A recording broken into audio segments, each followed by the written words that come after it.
welcome to PD Reimagined, everyone. We're recording this so that other people can watch this after the fact. As I said, this is about a year or so in the making. We're so excited to bring this to you. I talk to people all over the world about education, and I always ask people, who was it that was significant in your life? What teacher was super influential in your life? And every time that somebody has somebody, and they've been super influential. And for me, that person was Bill Cook. Bill Cook was my teacher when I was 10 years old. He taught me how to speak English. I was not a native speaker. I came from Germany via Switzerland and then Germany, then to New Zealand. And he taught me how to speak English. And he taught me that my curiosity and the fact that I asked a lot of questions was a good thing, and that was unique. And even though others picked on me for it, and sometimes they'd have to walk me home from school, he regarded it as my superpower. And it was a massively forming moment for me. And I found out later that he had had a breakdown, and he was now a mailman because he was delivering the post to my parents. And it made me really sad, not that he was a postman, but the fact that he felt that he hadn't had enough support in his career. And now I wonder if he'd had a program like this, or if he'd had more support, would he still be a teacher, and would other kids still have the benefit of his amazing wisdom? So that was a big catalyst for us to look into this program and start work on it about a year ago. And here we are. So I know it's also a topical question, because just 2 days ago, I got this email from Satguru, who's a guru from India. It's not just to me, it's one of those mailing lists that you sign up for. But he said in this quote, "Education needs inspiration, not just information. Only inspired human beings can transform their own lives and the lives around them." So that's exactly our purpose today. We want to inspire, celebrate, and support you. We really honor you, and we want to be there every step of the way as you go down this journey. So here's what to expect. We send monthly gift boxes. You should have received those. If you haven't received them, please let us know. Some of you arrived a little later, so we added you a little bit later, so they're probably still on the way, but most of you have those gift boxes. They're linked thematically to whatever it is that we're going to be learning about in the virtual summits, which is where you are now. So we're going to be speaking to unbelievable speakers in the virtual summits. And then right after today, we have first, as part of that summit, we unpack what it is that we're learning into what it means for education. And after that, you guys will break out into peer groups, and you'll strategize, how can I turn this into action? And then when you're in your own lives, in your own sort of classrooms, that's where you act on it. And you make that commitment, and you act on trying something. We will plan, we will strategize, we will act, we will sometimes fail, and that's okay. And we learn from it again and revise and keep on going. So that's how we transform. And when we share back, it's for the benefit of all of our learning. And that's when we get micro-credentials. Our why is, I hear more and more, all the data, if anyone reads Ed Week, it's like, and every day there's more and more articles on how highly stressed teachers are, how unsupported they feel, and how underappreciated they feel. And since you guys are the superheroes, certainly of my life, and certainly of, I think, most kids' lives, I think that this is a really sad sort of fact. And I've seen it also. There was a survey just recently, 1,000 teachers all over the country. And these are just two of the many similar quotes that I pulled out. But this concept of, there comes a time when my personal health and my physical and emotional well-being need to come first before major burnout happens. And that this last year was really one of the most stressful years to date. So I want to know from the room if you guys agree. I want to know who it is, what you guys think of these sentiments. So we've created a couple of polls for you. Andy, can we start the first poll? I'd like to hear from the room whether or not they agree with these sentiments. So one was that frequent job-related stress, feelings of burnout, and symptoms of depression appear to be nearly universal among teachers. Do you agree? Particularly this year. All right, we're trickling in. Got a couple more seconds. If anyone hasn't answered, please answer. That would be amazing. All right. I think we can just about close this one. So that was the results, Andy. So 61% of you strongly agreed and 39% of you agreed. That's an incredible, that means all of you, 100% of you agreed in some way. Let's open the next poll. And this is based on our value, perceived value and so forth. How do you feel about the following statement? 36% of educators believe that American society values the teaching profession. Do you agree that only just over a third? How valued does everybody feel? And I guess it's by everyone, right? It's by teachers, sorry, by administrators, it's by the media, by parents, by kids. So like it's a mean sort of an average maybe. Couple more questions answers trickling in. All right, I think it's just about time to end this poll. Let's share those results. So that's 67% of you agree or strongly agree, which is pretty incredible. Only 17% disagree. Well, we value and honor you. Okay, let's go open the third poll. This one is about a stat that I saw that really, really scared me that I want to net out completely, which is that 54% of teachers, according to EdWeek, said that they were somewhat likely or very likely to leave the teaching profession in the next year. So I'd love to know whether that is something that you also agree with.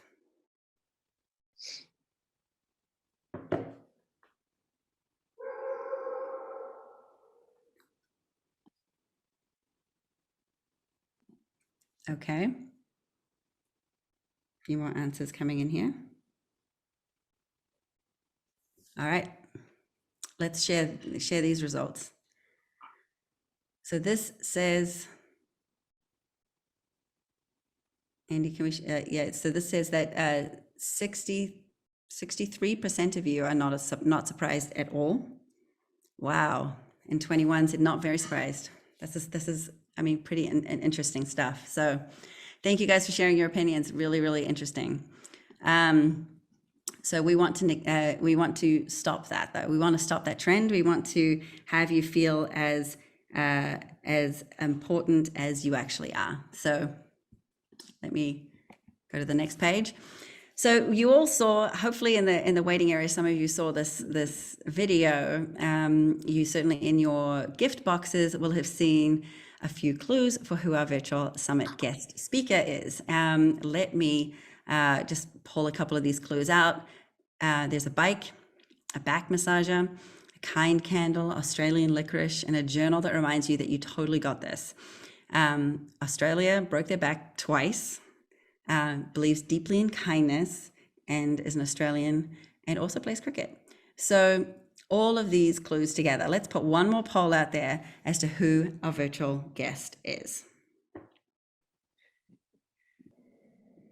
All right, couple more answers.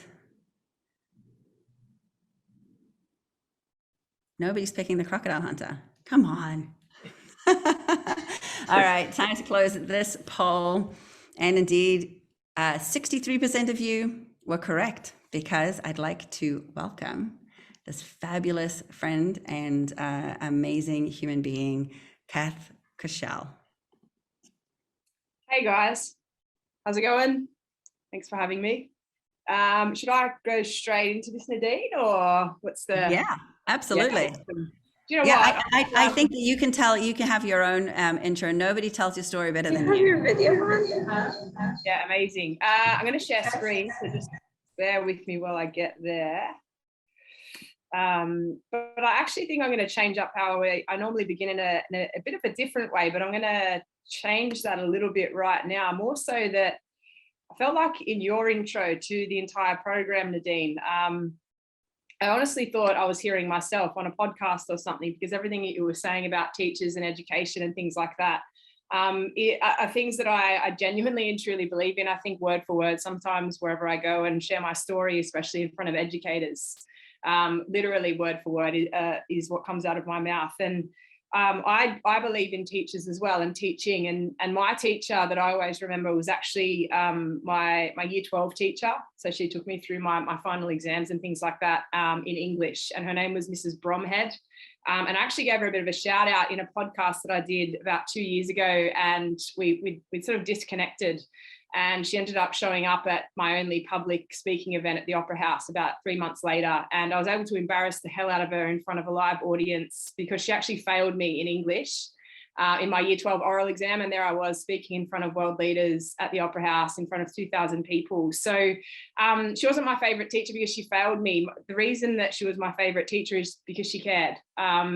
She didn't care how I performed in the classroom. She knew that I always tried my best. The reason I loved her so much is that she just took an interest in my life outside of school, because school wasn't my thing really. I wasn't a great learner. I was sort of average there or thereabouts, and I wasn't really striving for anything within a classroom. And cricket is something that we actually bonded on. Her husband was right into it and all those sorts of things. And when I was a young kid, cricket was all I ever really dreamt of doing. I'm from a really tiny country town in Australia, in regional Australia, in New South Wales. It's called Finley, and it's got a population of about 800 people. And I've got 3 older brothers, and being a male-dominated sport, I know that cricket's not huge in the US, but or how I refer to it in front of a US audience, I say it's sort of like baseball but better, and it normally gets a lot of frowns, but also some giggles as well. But I just decided at a very young age, because I loved cricket so much, that that's what I wanted to pursue. So I wanted to play cricket for Australia.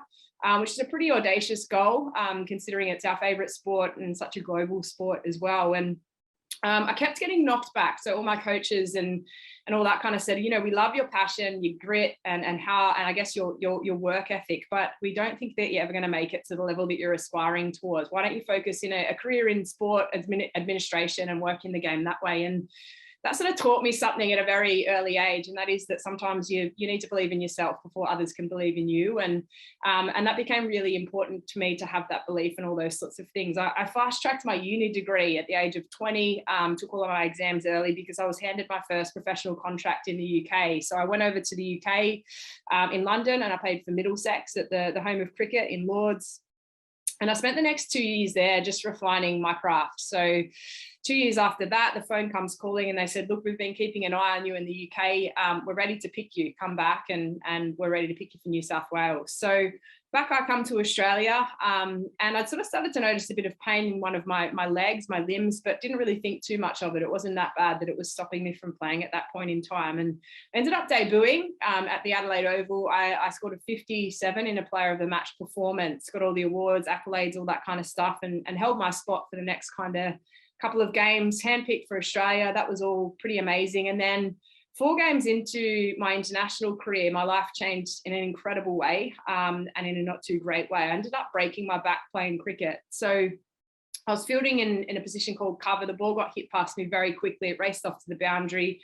I twisted to my left, and as I twisted, the disc in my lower spine came out that quickly that the 2 vertebrae had nowhere to go, and they cracked onto each other. So part of the bottom vertebrae cracked off and embedded itself straight into my spinal cord. And there I was at 23, completely paralyzed, told that I'd never ever walk again, airlifted to the nearest hospital, had 5 completely unsuccessful surgeries. Until one doctor said, look, there's this really new age surgery. They're only doing it in the US. I think it's your only chance at ever walking again. You should give that a crack. So not only is this dream just gone of playing cricket, the thing that I'd wanted to do since I was a little girl, but I was facing life in a wheelchair, and my life had just changed in a very, very dramatic way. So there was one surgeon here in Australia that was doing that type of surgery. His name was Matthew Scott Young, and he was in the Gold Coast. So I had to fly to get there. And I had that surgery. The difference between that surgery and normal back surgery is that they actually cut through your stomach rather than your back. And they shift your vital organs aside and all those sorts of things. So I apologize for anyone who's just had dinner. And they accessed the spine that way. I actually grew 4 centimeters in that surgery, which meant that my BMI almost immediately improved. And I was pretty stoked about that as a pretty chubby athlete. But in all seriousness, they line the vertebrae with titanium reinforcement, as you can see in the scans, and they put like a ball and socket joint in there, and it's supposed to give you a whole lot more mobility. And you lie there for 2 weeks in complete traction, and all sorts of head noise starts to creep in. Was this worth it? I'm in a lot of pain. I still can't feel anything below my waist. I can't move my legs. Will I ever take the steps that they're sort of somewhat promising me? And 2 weeks later, I did. I got out of bed and I took my first steps. I still couldn't feel anything below the waist. But my journey had sort of begun. I only took 2 steps that day with the help of a lot of people underneath me and supporting me and ready to catch me if I fell and all those sorts of things. But the day after that, I took 4 steps, and the day after that, I took 8. And as you know, this sort of journey just keeps continuing. And I spent 6 weeks there recovering until they said, you're well enough now to fly back home to Sydney, where you're from, and be around your support networks and continue the journey there from an outpatient perspective in rehab. So I went back to Sydney and everything seemed to be going really, really well. It was almost deemed a miracle. I wasn't walking completely unaided. I had those crutches, but I was going really, really well. And I'd started to regain the feeling and movement back in my legs, which was fantastic. I woke up one morning due to be at rehab for a routine sort of checkup and some prescription exercise and things like that. And you know, when you sort of sat down too long, it could be sort of like this, or you're watching Netflix or at work at your desk, whatever it is, and your arms are in that bent position, they sort of go numb and you sort of start to shake them out and they get that pins and needle feeling. It was a little bit like that, but with my left leg. I woke up at about 5 in the morning and I thought, wow, I can't feel it again. I must have slept on it in a strange position. So I started to try and move myself in bed. And it didn't really come back after a few minutes. I thought, okay, this is unusual. So I flicked on my bedside table light and I looked under the covers and my left leg was just entirely blue, like a bruised sort of color. I thought, wow, this is not good. I picked up my leg with my hands. I put it to the side of my bed and I went to take a step and just face planted onto the floor. I thought, okay. And I crawled myself into the bathroom.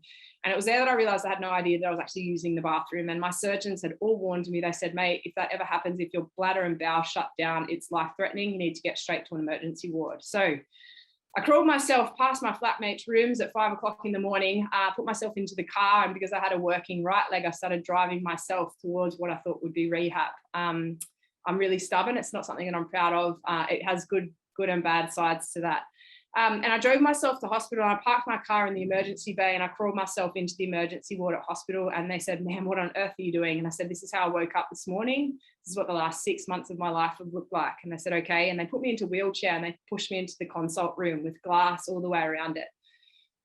And they said to me, we're going to have to do lots of tests and all that kind of stuff. I said, fantastic. So I start pinning up my leg and prodding it and measuring it and testing it and reading it. And about a half a day's worth of testing later, they came in and I'll never forget what they said to me. It was simply this, Kath, I'm afraid the news is not great. We're going to amputate your leg. And I just sat there in complete shock and disbelief. And I said, what on earth do you mean? And they said, well, we can't really figure this out, mate. We've done all the tests that we can think.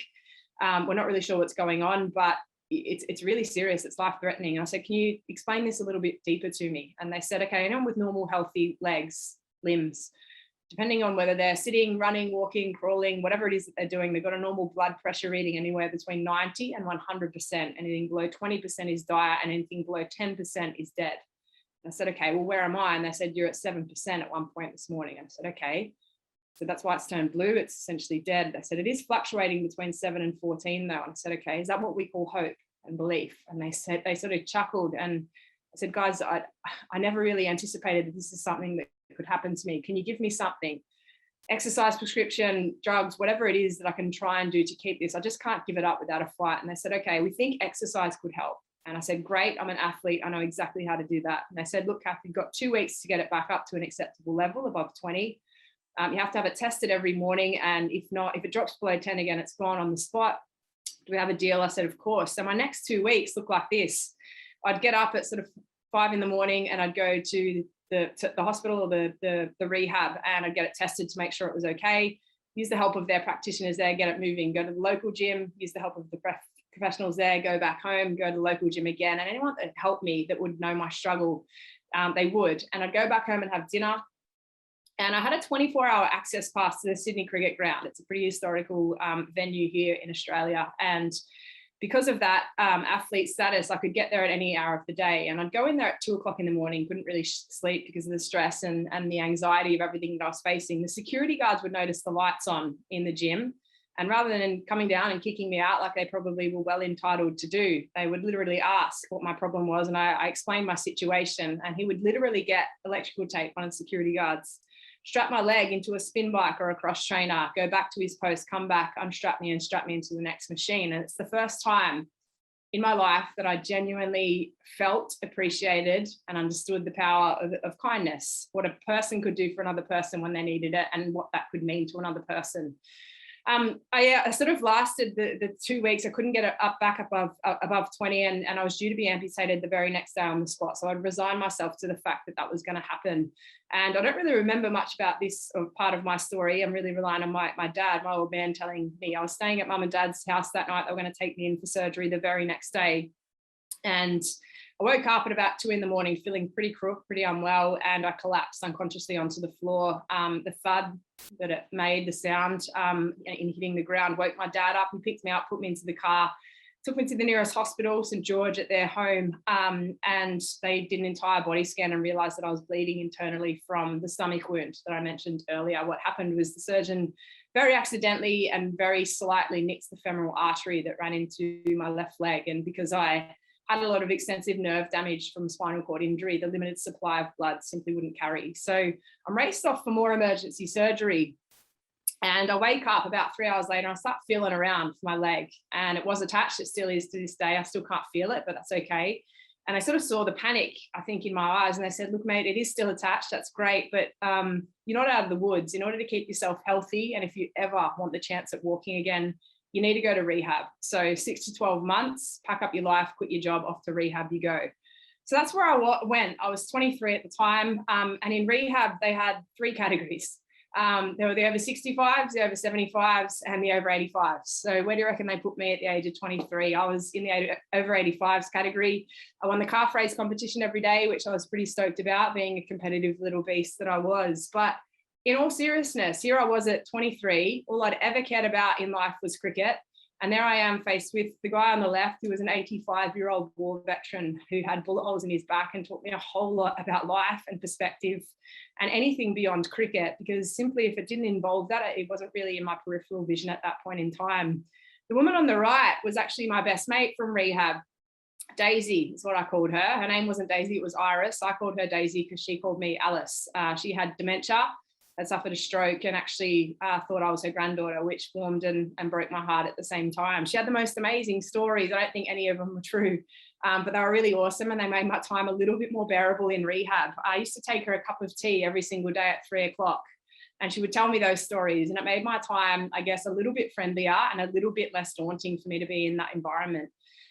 I'll never forget a week into my stay. I had tears running down my face, and I'd only just gotten through the week of rehab and everything that I needed to confront in order to get myself healthy again. And I called my best friend, and I think this story really highlights the importance of belief.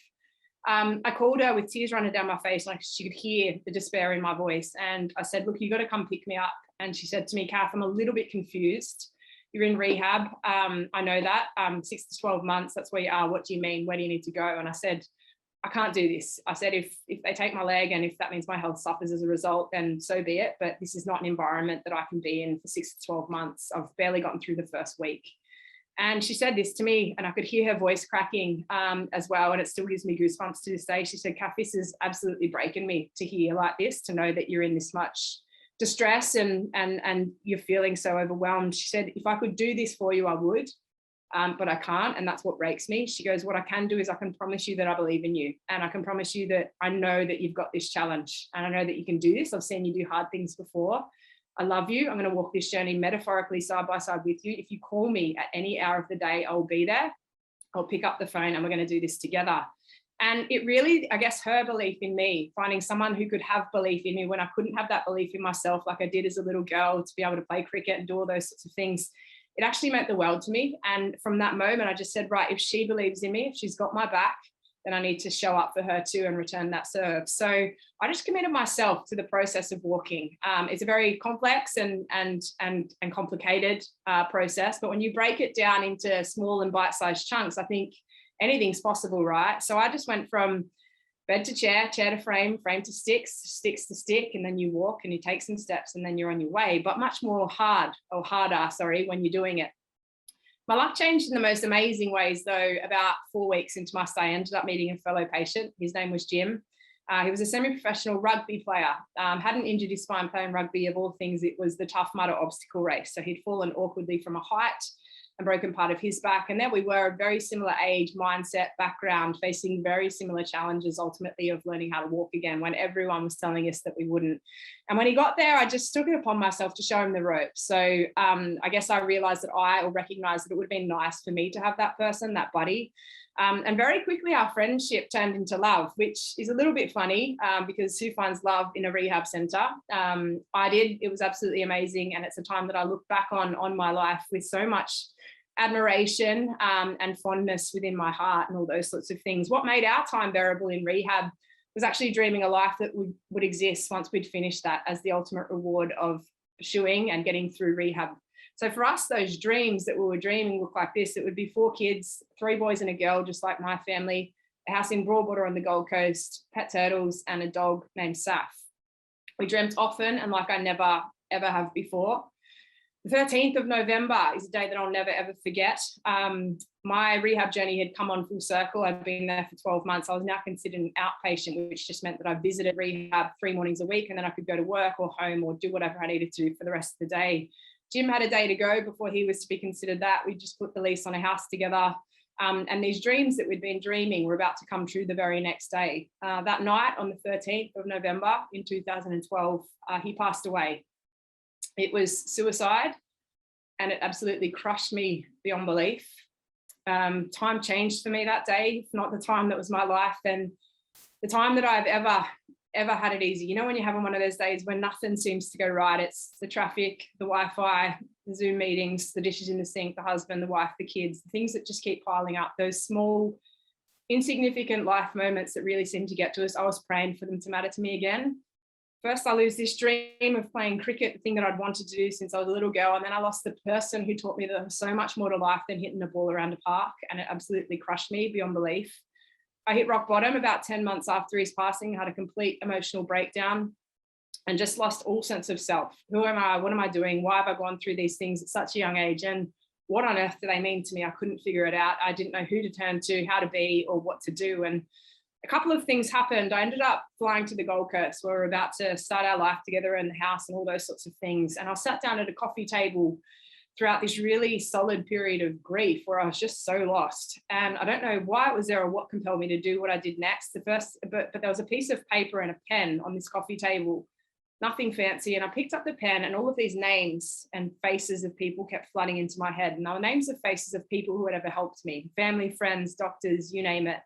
And I picked up the pen, I just started writing down those names. And then I'm so glad I did what I did next. I picked up my phone, I called every single person on that list simply to say thanks for showing up, for being there in my life, and for actually making a difference. And the first was my doctor. He must have seen my name flash up on the screen. And he said, "Oh my God, Kath, what have you done? What have you broken? How do I help?" I said, "No, doc, that's not why I'm calling. I'm simply calling to say thanks."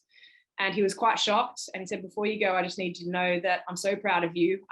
You're going to be okay, and everything's going to be okay. And thanks so much for calling." And every single person had a very similar response to that. And so I did a bit of soul searching there. And then I returned back home to Sydney to be around my support networks. And I didn't really know what life would look like. And a common question that I often got asked was, "Kath, you're so young, you've been through such big life hurdles. If there's one thing that stands out to you, what is it?" And no judgment. It could be good, bad, ugly, indifferent. And for me, it was always kindness. How I articulate that: when you're in a wheelchair like I have been and you can't reach a lift button and a random stranger walks past and they see that struggle and they press the button for you, it means nothing to their day, but it meant everything to yours, because you could get downstairs and go where you needed to go and carry on with your day. Those moments are so important. And I think as a society and as individuals within each of our communities, big and small, we need to embrace it a little bit more and get amongst it. I think it genuinely has the power to transform lives and to save lives, because it saved mine, it saved many others. And as an organization that I'm very proud to lead in Kindness Factory, I know that we've saved a lot of lives all around the world just through simply being kinder to one another. And so with that realization, I guess, I realized that physically and emotionally, I was in a good enough spot to be able to start paying forward the kindness that I'd received. And so I just started Kindness Factory on that premise. I just wanted to pay forward the kindness that I'd received as a young adult. So I started buying dinner for the homeless and raise money for wheelchairs for kids and all those sorts of things, and randomly bought strangers dinner and petrol, and then they'd pay forward the kindness and all those sorts of things. And it began as a social movement, where I just thought it would be a side project to my full-time job and all those sorts of things, which was pretty wonderful at the time. And I ended up back in rehab for a routine checkup, and we had a roundtable discussion that I was a part of. And they said, look, mate, we're so proud of you. Physically, emotionally, spiritually, everything's been so good. We're actually ready to discharge you for life. Before we do you have any questions? And I said, I've actually got one question. I said, what is that? I said, I miss cricket. I can't play that. I can't feel my leg. I'm disabled and all those sorts of things. I said, is there anything else that you think I could do competitively? And they said, look, for us, it would make sense that your recovery was based in a pool and on a bike. If you were to add in the run elements, that you could actually be a para triathlete. Why don't you give that a go? I said, okay, I'll give it a crack. So I signed up for a tester. I loved it. I ended up being the first person with my disability to complete a half Ironman. I did it in 2015 on the Sunshine Coast, which was fantastic, with only feeling in one leg and all those sorts of things. And I did so well at that event that I qualified for a full Ironman. So that's a 4-kilometer swim, 180-kilometer bike ride, and a full marathon, a 42K run at the end. Training's on track. I'm the fittest I've ever been in my life. 4 months out from the event in 2016, on January 10th, I'm on a training bike ride with my 2 best friends. I was doing a 90-kilometer round trip. I was about to make my descent towards Manly, which is in the northern beaches of Sydney, and I was going to stop for brekkie. As I got to the north side of the Sydney Harbour Bridge, I felt a thud on my body, and everything suddenly just went black. I got hit by a drunk driver from behind and broke my back again. This time in 4 places. I shattered my left hip, I broke my right wrist, I dislocated my neck. The worst part, waking up from a coma 2 weeks later to the news that I was paralysed and told that I'd never ever walk again for the second time in my life. What do you do? Who do you turn to? How do you get through that again? I was 28 at the time, at that moment in time. I learned upon waking up that my mum and dad, who have been incredible support people to me, had to make all sorts of tough life decisions for me while I was in that coma, fighting for life and fighting off infection and fighting every single day simply just to hang on. And I'm so glad that they made the decisions that they did. But I woke up in that hospital bed and a few things happened. I really had to dig deep. I was very tired from the previous 2 hurdles that I'd been through, and I didn't actually recognize or realize that. And I think I really had to tap into my values in that moment to try and figure out, I guess, how I was possibly going to overcome being told that I'd never walk again for the second time in my life. I think a lot of people said, you've done it once, you know how to do it again. And my response to that was, thank you for believing in me. However, I have done it once. I know how grueling it is. I know how tough it is. And I do not know if I've got this in me. I do not have the energy for it. And I think for me, the internal soul searching that I did in that hospital bed, some of it came to me via other people, which I'll get into in a little bit. But I really had to really understand, I guess, what made me tick, who made me me. And wherever I go in the world, a common question I get is, what makes you so resilient? And I don't think I'm any more resilient than anyone on this call or anyone on the planet. I think sometimes we don't know how resilient we can be until we're in that position and we're forced to be or to overcome. And for me, what I always sort of pin back to them is, if I had to ask you right now, or if I had to ask anyone on this call, can you honestly put up your hand or say to yourself, I know exactly what my top 5 values are? And I think they're going to be very different to every single person on the call. For me, it's kindness and gratitude and people. So friendships and mateship and things like that. For you, it's going to be very different, or maybe it's going to be the same. But I think the most important thing that I could do is really reestablish who I was as a person and what made me tick. So what my values were in that hospital bed, so that if I was having a bad day or I was struggling, to defy all odds and to do all those sorts of things, then maybe I just need to pick up the phone and talk to a friend, because connection is really important to me. Or because kindness is such a big value to me, maybe I need to give some kindness or receive it or give myself some kindness. I don't think any of us can be kind to others before we're kind to ourselves. So with that, I sort of sat there and I knew that I could get this challenge done so long as I surrounded myself with the right people and the right tools and all those sorts of things. But the most magical and amazing thing happened when I was in that hospital bed. I started hearing from all these people from all around the world who had heard my story. So they said, look, Kath, and they started writing to me via, email, WhatsApp, Instagram, whatever platform it was. And they're like, Kath, thanks for the inspiration. Sorry to hear about your accident. I wanted to let you know that because of you today, I mowed my neighbour's lawn, or I donated blood, or some people donated kidneys and all these sorts of things. And I had hundreds and thousands of these messages in my inbox just purely because people wanted to spur me on in my recovery. And I spoke to the website guy and I said, look, I'm getting hundreds of thousands of these acts from all around the world. What do I do with this? I don't want to lose these acts. So we flipped the website, which was all about, I guess, a bit of an online blog and all those sorts of things. And we set a goal to reach 1 million acts of kindness by 2020. I never thought we'd get there. As I stand here today, we're at 3.5 million acts of kindness and counting, and it's made a difference on lives of people that I never dreamt of. And I feel like it's a journey that I'm no longer in control of. And for me to be able to leave a legacy of kindness wherever I go is the most important thing that I can do. I've done lots of really cool things with it. In 2017, I actually left my home with nothing but the clothes on my back. I traveled with no cash, no credit card, no food or water, and I had to accept help off only strangers, so no help off immediate family or friends. I did that upon realizing that kindness had saved my life once. Why couldn't it again? I was feeling quite lost after going through that rehab journey and all those sorts of things. And I ended up traveling for 2 months to every single state in Australia, and then got offers from all around the world to share my story. So in 2018, I got to do that first in the US, and I guess pre-COVID was doing it all around the world, in Sweden, in the UK, in the US and beyond, which was absolutely fantastic. And as I mentioned, it's a story and a privilege that I don't take lightly. But I actually landed myself in New York it was late 2018, and I was sat down with a really high-powered executive sharing my story one-on-one, and I felt quite lost in the journey. It wasn't why I pursued this, and I started hearing from a lot of children and kids all around the world, which was again a real honor for me. And sort of made a deal with myself. For every paid speaking engagement that I did, I wanted to go into a school environment and talk for free and share my story with kids. And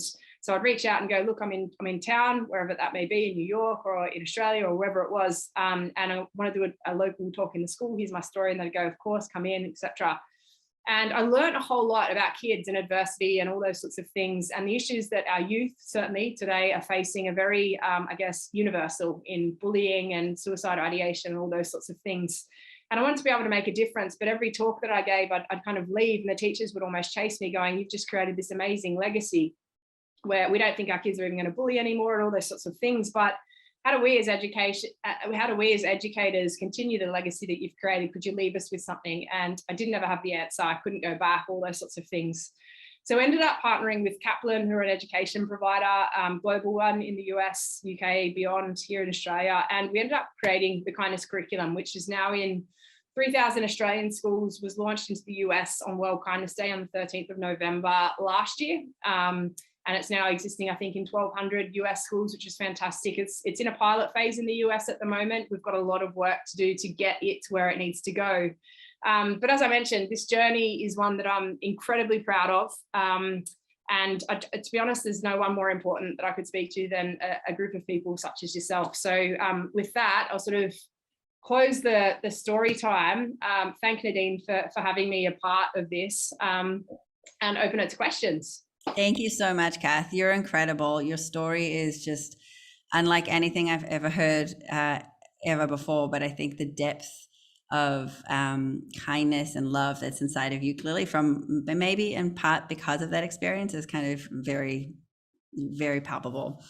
I think there's just so many themes that I've seen here, but I think that the best person to kind of to bring some of these things in, maybe I can invite another amazing human being, Elizabeth Moje. She is the Dean George Herbert Mead Collegiate Professor of Education and Arthur F. Thurnau Professor in the School of Education at the University of Michigan.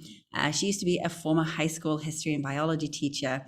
And she in 2010 was awarded the Provost's Teaching Innovation Prize. So she is an unbelievable thought leader, and she spent over 20 years working with Detroit teachers and students. She's the founder and leader of the University of Michigan School of Education, role in the Detroit P20 partnership, which is an impact strategy aimed at supporting community engaged development through enhanced education opportunity for children and families in Detroit and communities. That was a long intro. I'm sorry. The fabulous Elizabeth Moje. Can I invite you to share what you took from that conversation as kind of some themes to think about? Well, absolutely. Thank you, Nadine. Thanks for this opportunity. Thank you all for being here. And so many thanks to Kath. Just what incredible story, and so many lessons that we can take from that story. And just, kudos to you, Kath, for your resilience, your kindness, your strength in bringing this to other people.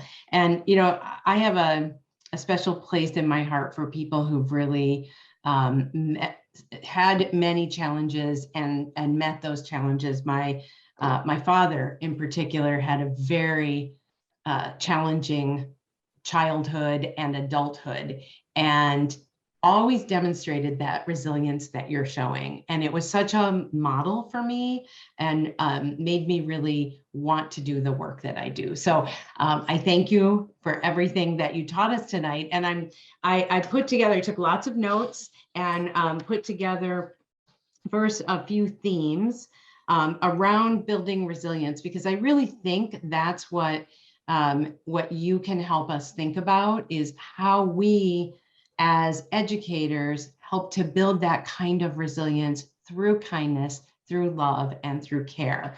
So I'm just going to try to walk through some of these notes. And I want to go back to how Nadine started us off with these pretty depressing and dire statistics about teachers, teaching, the profession of education, and the threat that we all face. And I'll start by saying that if we want to actually be inspired and be inspirational to others, thinking about the quote Nadine shared with us at the beginning, if we want to help to build resilience and support student learning and work from love and kindness, the first place we have to start is with ourselves. So really making sure that as educators in the field, working with children in these really challenging times, and perhaps even more so working with their parents, because sometimes they will threaten our resilience as teachers. We have to really figure out how to take care of ourselves. And I almost feel like the phrase self-care has been so overused that I'm leery of using it. So I want to say, take care of yourself. And from everything from exercising and sleeping and eating right to, giving yourself time away from some of those stresses that you're feeling every single day. But another way to think about taking care of ourselves as educators is to think about how we can work together and really build collaboratives in like this one. And thank you, Nadine, for making this possible, where we can put our heads together and think about how can we push back on some of the things that are pushing on us as educators. There are so many stressors right now. The demands to, make up for learning losses. It was hard enough before the pandemic, and now we're all trying to deal with all the accusations about kids being out of school and losing learning time and not being competitive. So how can we work together to bolster each other, but also speak out, speak back to some of those things, and refuse to place our children at a deficit because of a worldwide pandemic, but instead say, we're going to cradle them in love and kindness and support, and we're going to work with them where they are. So that takes me to the second step. I want to encourage everybody, and I think about what Kath said a lot about what motivated and drove her in the first place, to really think about and connect with what inspired you to be a teacher in the first place. Like, go back to what took you into the profession. And when you're dealing with, the administrator who's asking you why you aren't at place X in the, in the learning progressions or in the content standard, just stay focused on, why am I doing this? And what do I believe about children and about learning and about my role in that? So stay in touch with why you went into the profession.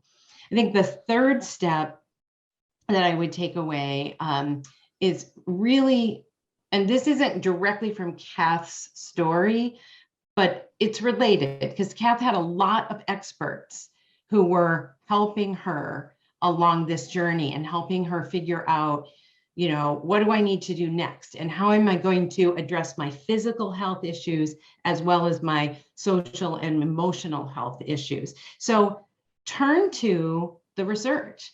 And I would really encourage you to think about child development and what you can learn about self-efficacy, expectancy value theory. That's actually a former colleague of mine, Jackie Eccles.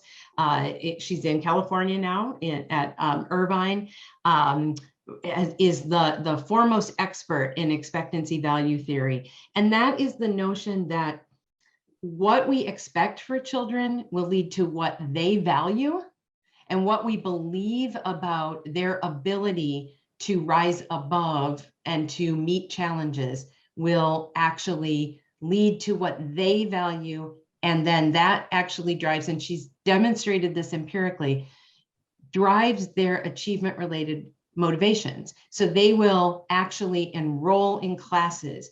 They will take up activities like cricket or swimming or dance or, you know, music. I know Nadine's an opera singer.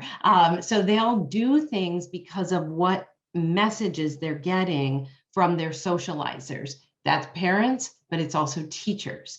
So a really important lesson there then is to think about your own discourse and how you might send messages that you don't mean to send. So both implicit and explicit messages about you can do it. I expect this of you. And I want to tell you a story about a school district. I won't say where, but one of my doctoral students studied reading and literacy development in this school district.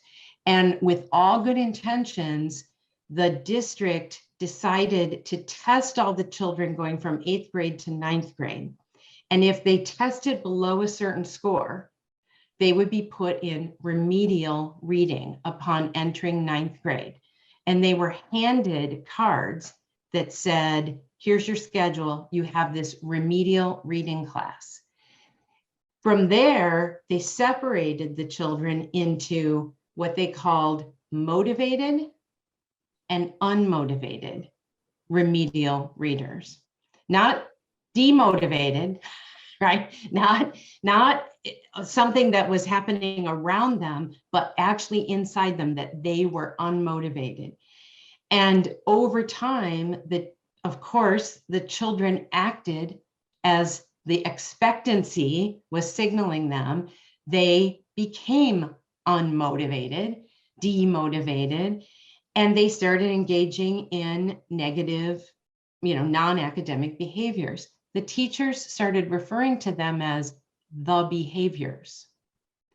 This is a whole group of 9th graders just entering high school who were positioned, all good intentions, right? The idea was they were struggling, so we have to support them, but were positioned in these really negative ways. So the expectations, the signals that were sent to them, and even the discourse used about them was telling them, you can't make it, you can't do this. And so if we want to think about how we build resilient human beings like Kath, in all walks of life, in all domains, and especially in schooling, then we have to think about these kinds of words that we're using and the ways we interact.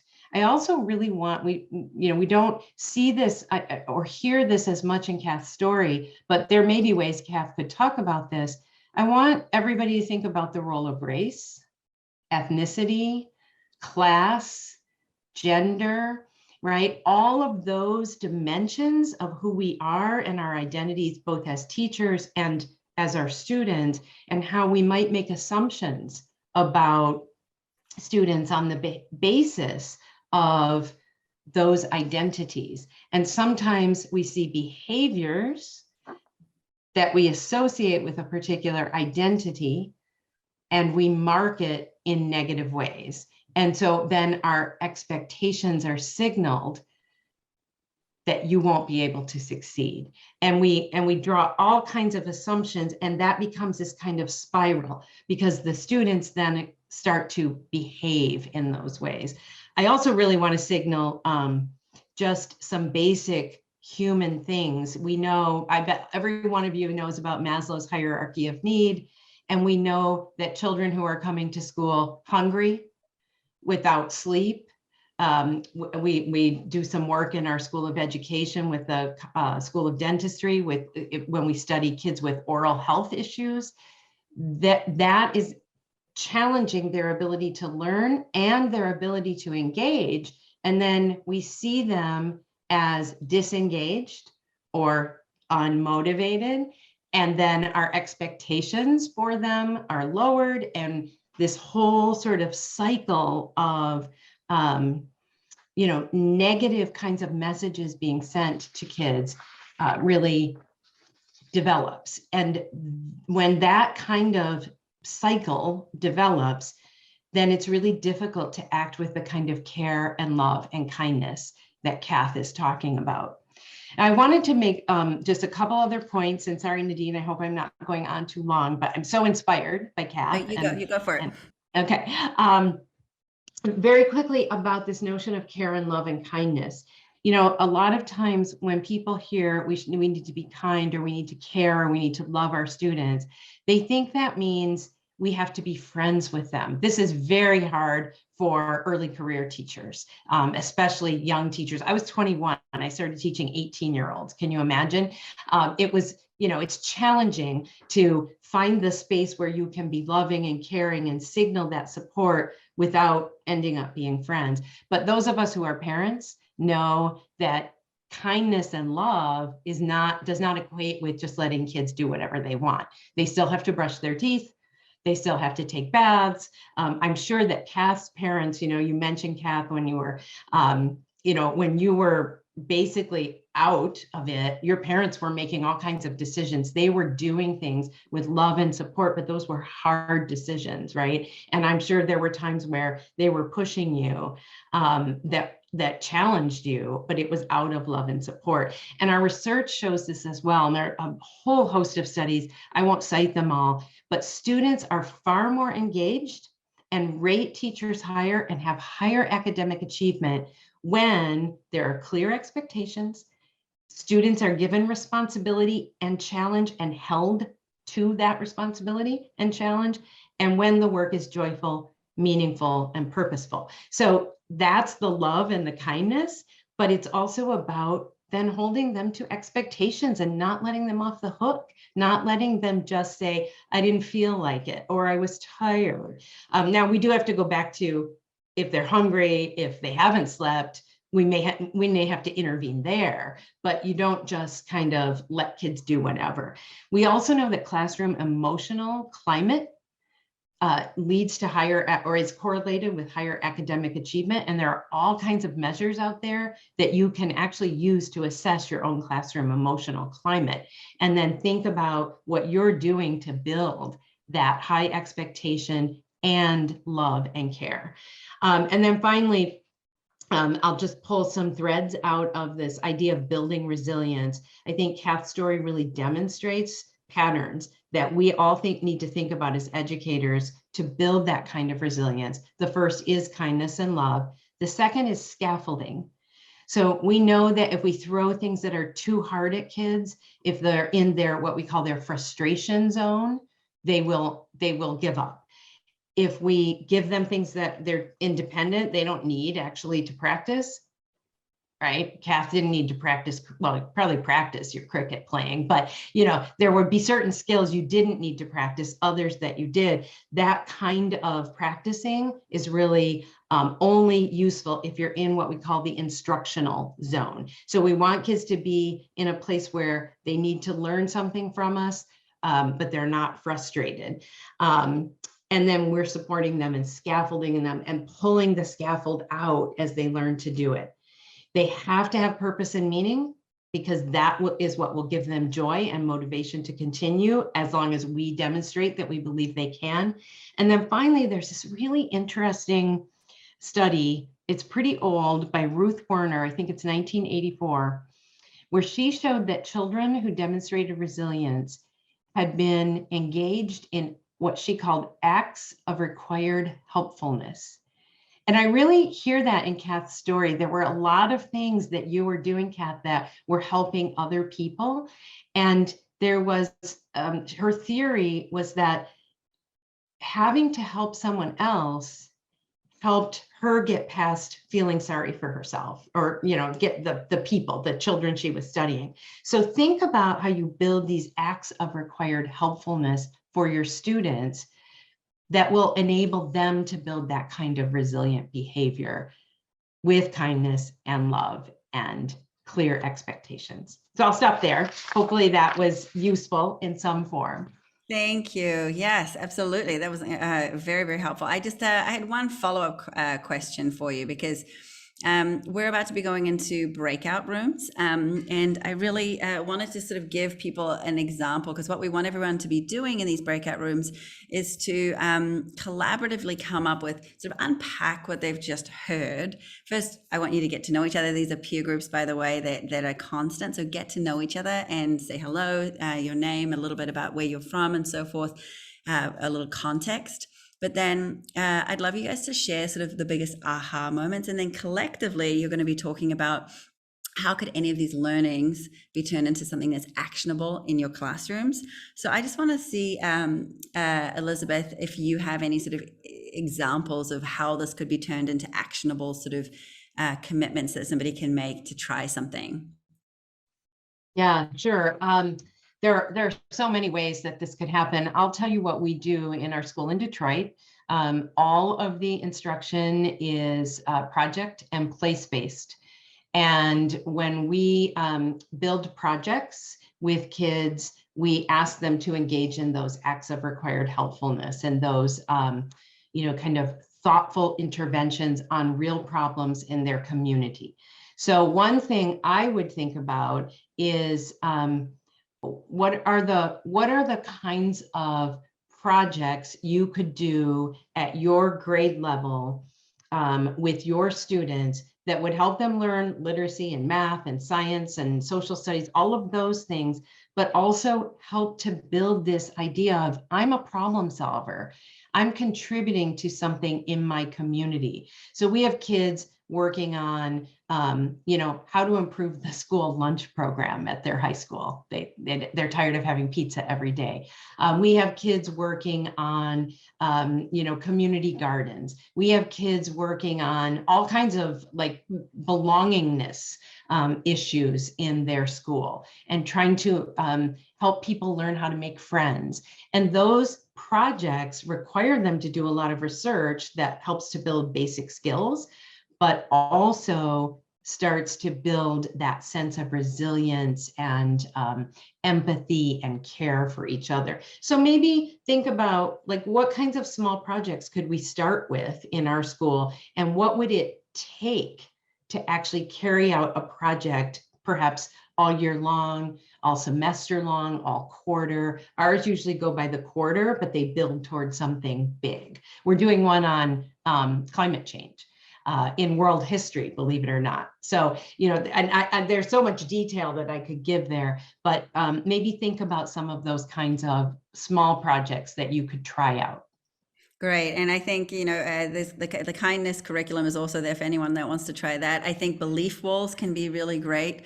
If you as a teacher can spend some time sort of journaling about what it is that sort of drives your purpose as a teacher. And I know a lot of teachers that keep sort of the letters and cards that they get from people on hand, so that when it is a hard day, they can actually go back to that and refuel.